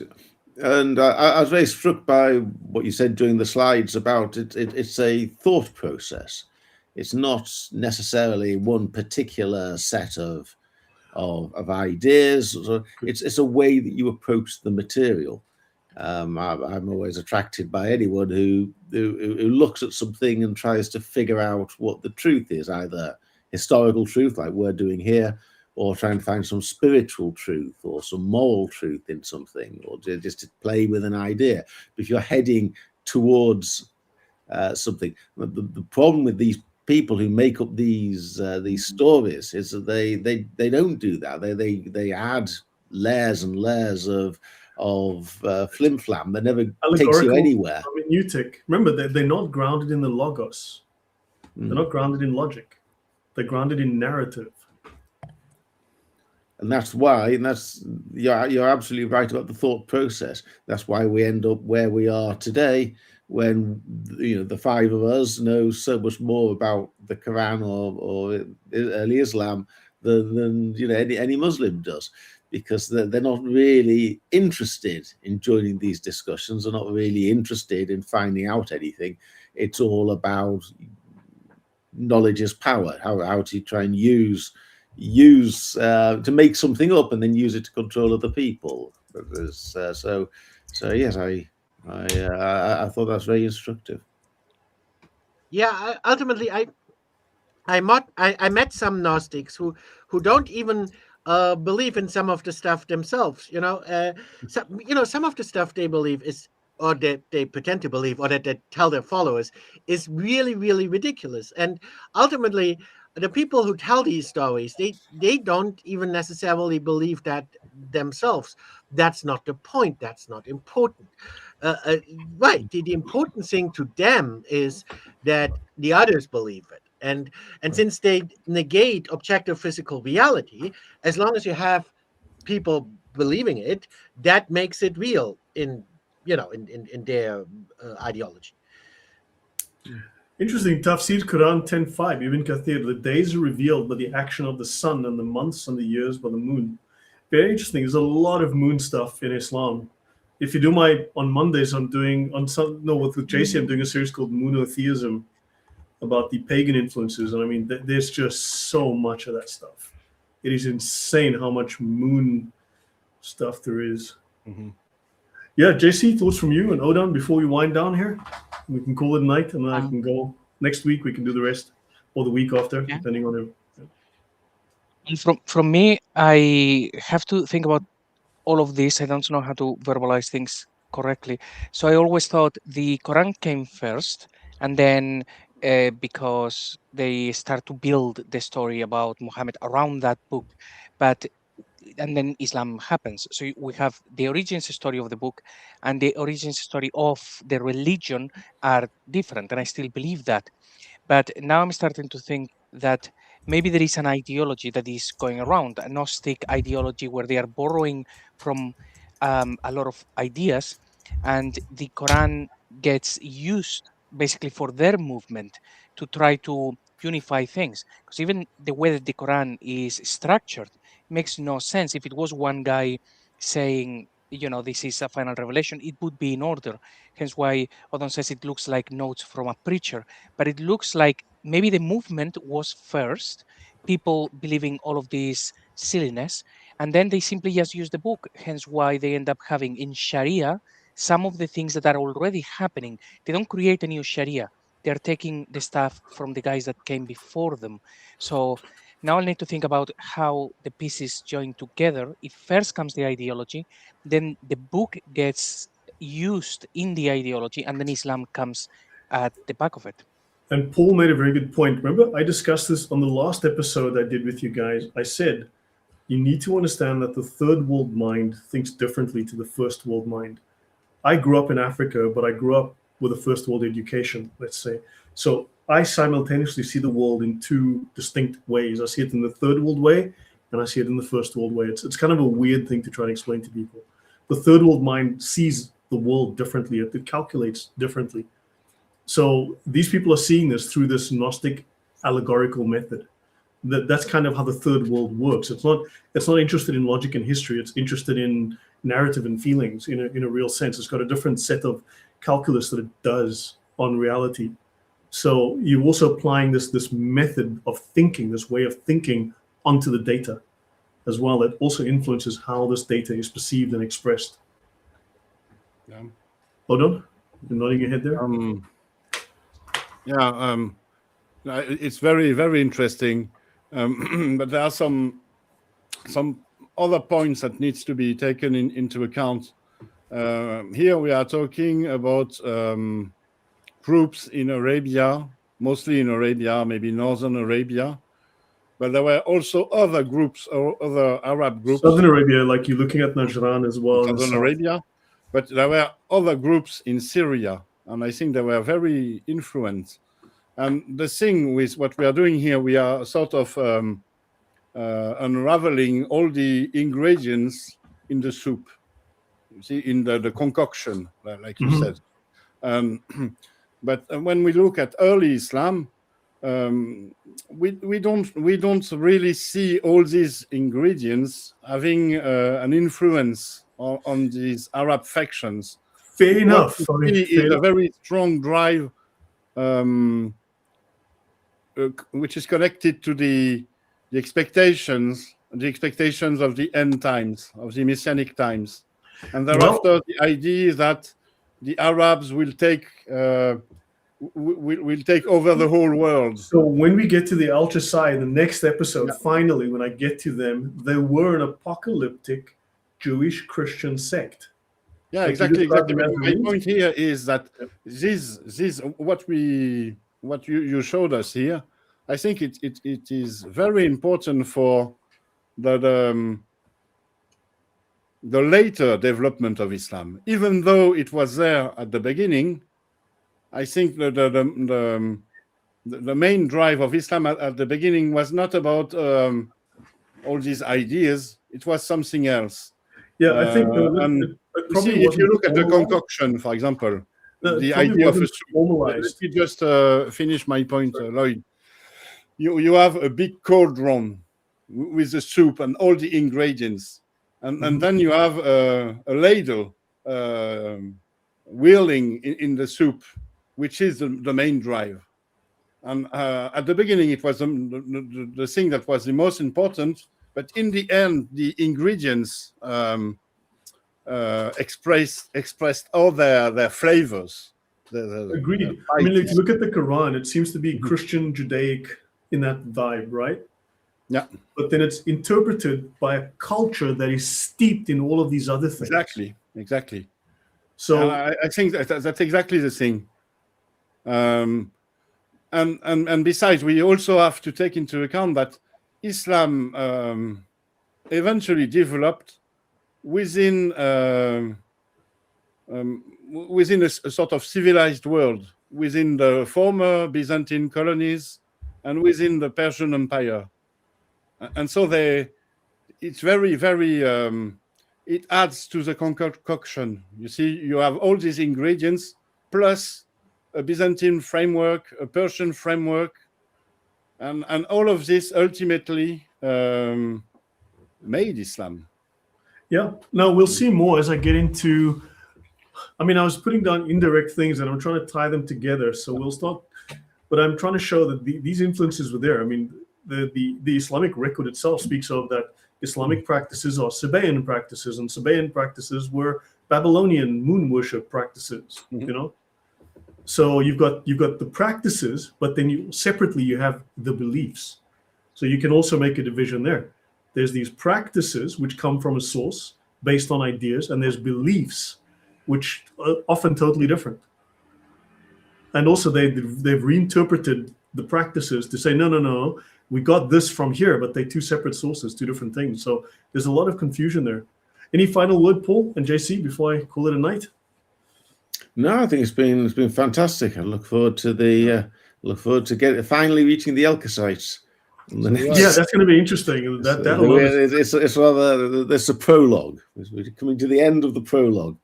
Cool stuff, JC. Yeah, I would like to actually play a little bit with the analogy from Odon. So we have a cold room and we are mixing the ingredients. So right now it's like we have on one table, we have lots of ingredients because we're putting them on the table.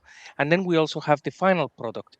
And it's like, okay, if someone tells you, cook the same thing, you can't because you don't know the correct measures. But if you apply a number of things, scientific method, maybe you put the soup through some machines and it will tell you the percentages. Maybe you have a great palate and you can actually recognize it, or trial and error. You just try to cook it again and again and again until you come up with something that is that. And that's pretty much like what we are doing. We're putting all of those ingredients and then saying, okay, what is the correct mix that gives birth to Islam the way that it is 1400 years and later? And also the sequence. What is the sequence? Yeah. You know, Odin's right. I mean, I'm not saying that I have the answer, but I'm trying to say, look, there's more information that fits, that's part of the recipe. We need to look at the quantities. We need to look at the sequence. We need to look at, you know, the whole mix it's a weird mix, but I don't think we can casually dismiss these elements anymore. Perhaps too many cooks spoil the broth, and that has been Islam's curse, I think. Fair enough. Last word from you, Emmanuel. Let me call it a night. I need to run to the little boys' room. No. I have nothing to add. All this talk about food make me hungry. All right. Just so you guys know, Emmanuel was raised in a cult, in a very Manichaean Gnostic cult. Oh. He escaped when he was younger, very young. And so, yeah, I actually have watched some of his videos on YouTube in the past. I didn't know him then. And then I don't know how we got connected, but I was researching some stuff, came across his videos. Meanwhile, he was researching my videos to learn about Gnosticism. So one of those weird things, and we somehow got connected. But yeah, that's a story for another time. So guys, I watched your video about your videos about Gnosticism in Islam, and I was like, I recognize some of this stuff. No, but that's good news. So yeah, guys, thank you very much for joining me. I really do appreciate it. Thank you to the audience. Yeah, Odon, there was a time you gave me a very hard time for any of these ideas. Now you're much more willing to, discuss. I like that. I'm always open to discussion. Always. I'm not a prophet. I don't have a divine revelation. Yeah, I'm like look, you. I'm not dismissing anyone else's ideas. I'm just saying maybe we need to consider additional ideas as well. Hopefully, I'm not being crazy. And I just wish Dan Gibson would come on and chat with us as well. I think sadly, well, let's see what happens in the future. But yeah, would be great. Yeah. So guys, thanks all very much. It's been really fantastic. Next week, shall we do this? Or is it going to be Easter next week? Yeah, next week. Then we see you guys Wednesday. So guys, thank you very much. Wednesday. Really, I'm grateful. Good to have you all. Thanks to the audience. Have a wonderful Easter, everyone, and we shall see you all soon. Take care and God bless. Bye. Bye-bye. God bless.